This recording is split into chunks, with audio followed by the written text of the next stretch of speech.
Hey friends, welcome back. It's Laura with Laura B. Flosstube. Hey, so here's another video for you for the upcoming Bloom sew along.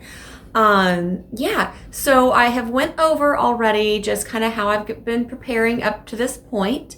We talked about the sew along guide, we talked about the borders, we talked about the interfacing. We've just kind of talked about cutting the backgrounds and how I use my bags to keep organized throughout the whole sew along. So today what I would like to go over is cutting the fabrics for our blocks. So as you probably recall, if you've seen my other videos for this quilt along, I am using gallon Ziploc bags, and I have one bag for each block. So what I'm gonna do to help myself even more is I'm using the cutting guide, which you can download from Riley Blake's website if you haven't already. And the cutting guide has a breakdown for every block in the quilt. So here's one of the pages of the cutting guide, and as you can see, every block in the quilt is listed. In addition to that, it tells you which shapes you need for each block.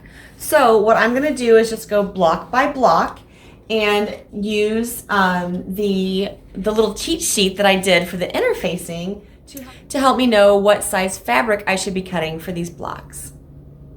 Block 1 consists of 8 shapes and some bias tape. I mentioned bias tape one other time in one of the other videos, and you can definitely go ahead and cut your strips to make your 1/4 inch bias tape. I believe they recommend like 5/8 of an inch to make the 1/4 inch bias tape, but double check that in the cutting guide. What I am gonna do, since I've done several of her sew-alongs, I have lots of leftover green bias tape because I always make more than they call for. So I have dug out through my little spools and found all my green bias tape. And these are gonna be my stems. And I'm just gonna use, whatever I feel like for the block that I'm working on.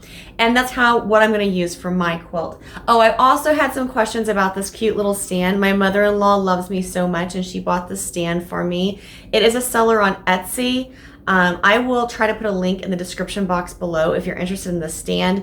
I haven't done, you're supposed to put like a cute little pin cushion and affix it to the top. I haven't made my pin cushion yet. So that's why I just set I have a little chicken pin cushion and he sits quite nicely up there. So I just sit him up there for display. But I wanted to share with you what I was doing for my stems because I thought, hey, if you've done other quilts, you may have some green bias tape lying around as well. So if you already have it, you might as well use what you have rather than making more, right? I like shortcuts anywhere I can get them. All right, so the first flower in my quilt, I am just going to choose the fabrics I want, cut out my sizes, and put those in the bag. So let's get cutting. One thing I'm going to do just to kind of make this easier on myself, because it takes a lot of work to get colors like laid out and distributed evenly on your quilt, and it can be a lot of extra stress that you put on yourself. So what I'm going to do is I'm going to use the photo from the original Bloom quilt and kind of use those colors to lay out my quilt. The fabrics aren't going to be the same, but the colors will be similar. All right, so the first block, I see that I have pink petals, a yellow center, and green stems. The green stems is the green leaves. The green leaves are no surprise whatsoever, and I'm gonna go ahead and cut those first. So it looks to be about a medium green, what they used. So I'm just gonna pull a green out of my stash, and it is shape A17, and I need 2 of them.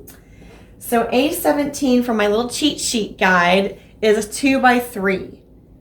And I might even, nope, I thought I had a scrap there, but I don't. All right, so let me swing you down so you can see how I'm cutting. All right, so I looked at my little cheat sheet guide again, and none of the pieces that we're cutting for this quilt are bigger than 5x5. So I grabbed my 5-inch square, and that's what I'm gonna use to cut all of my pieces, because one ruler for all the sizes will be great for me. So I need 2 pieces that are 2x3, and just looking at this scrap, I'm just gonna measure this and see, let's see, it's 4. So I could just fold this. And I'm gonna tell you that I usually cut my pieces a little bigger than what they recommend, just because I like to be able to have a little more wiggle room, I guess. And then 2 by 3, and remember I cut that 2 by 8. So there's my leaves. And then I need 5 of those pink petals. So I'm going to go ahead and put this green away. This is a little different way to cut than I do on her latest sew-alongs, because her latest sew-alongs, the cutting guide tells you, it goes fabric by fabric, and says cut this of this, cut this of this, and I just follow the cutting guide and put them in the bags as I go along. But this sew-along, well, the way they did the cutting guide, they just gave you the block layout. There isn't like a per fabric type thing for cutting for the shapes, so that's why I'm going block by block on this one. Okay, 821 is 3.5. Oh, 3 by 3.5. I don't think any of my scraps are 3 inches wide. Ooh, I don't know. I might not have enough here. 3 by 3.5. Yeah, there's 6. And this is 12.5. Yeah, I can make this work. All right, so I'm going to cut.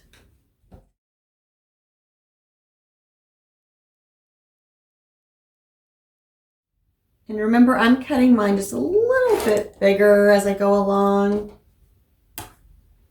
Now, I could open these up, but I'm kind of taking a little cheat. I'm just leaving them folded and cutting off this folded edge, because I know it's already bigger than it needs to be. And remember, I only need 5 of these. So one of these I'll just put back in my little scraps. I'll save these little scraps for now, because I might use it somewhere else in the quilt. I might not. It just depends how I'm feeling. All right, so there's A21 and A17. I just need 1 of A3, which is that yellow flower center. I think that that'll look cute with this. So open this up.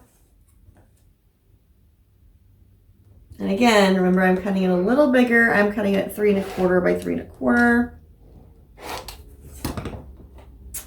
All right, so now I have the 7 pieces for block 1. And all of those will go in my number 1 bag. And now this block is actually ready. I could like sew it and put it together today if I wanted. But I'm going to continue cutting out my pieces for the other 19 blocks. And then I will be ready for the sew along on November 12th. November 12th. Okay, so I'm just going to cut a few more blocks just so you can kind of see the process, just in case it triggers something in my mind to share with you. I don't think there's too much craziness going on here, but just in case I have something to share.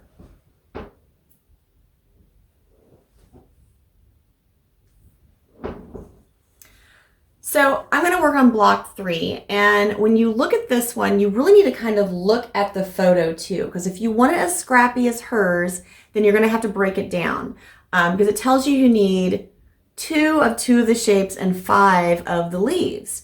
So, but those 5 leaves are actually scrappy. So if you want them scrappy, you don't want to cut all 5 from one fabric. You want to cut them from, 2 or 3 different fabrics, or maybe even 5 different fabrics, just so you have that scrappy feel. And the same thing for the flowers, even though they're the same shapes, you want them to be out of different fabrics if you want to follow the basic layout that she did for the original quilt. She has 1 red and 1 pink flower. Both of them have yellow centers, and it looks like there's just 2 different greens, 1 of 3 and 1 of 2. So I'm going to kind of follow that same pattern with how I cut my fabrics.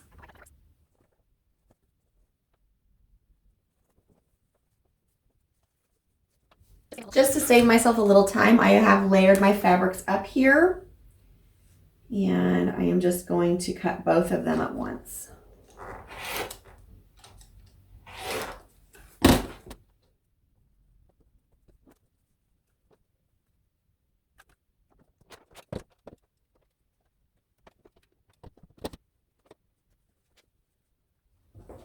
Now on the greens, like I said, I want 3 of one and 2 of the other. So I'm gonna try to fold my fabric so I can make that with 1 cut as well.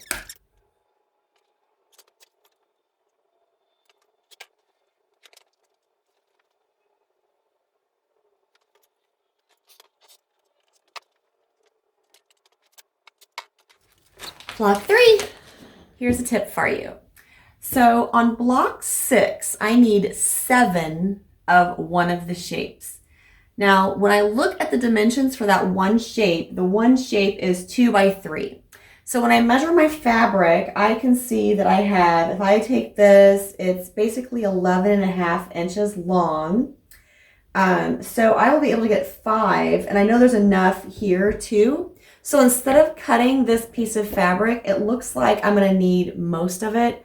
I'm just gonna put this entire piece in the bag, and then when I go to sew my shapes onto this, I'll have one piece of fabric that I'll just layer my pieces of interfacing onto.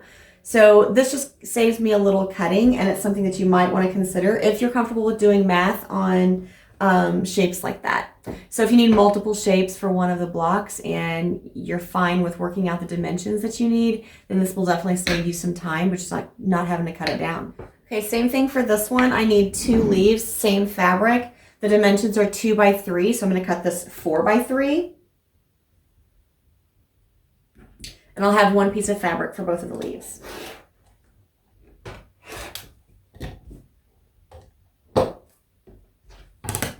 All right, guys, so I have about 7 of my blocks cut right now. I'm going to continue cutting on them for a little while, and then hopefully have all my pieces cut by the end of today or tomorrow.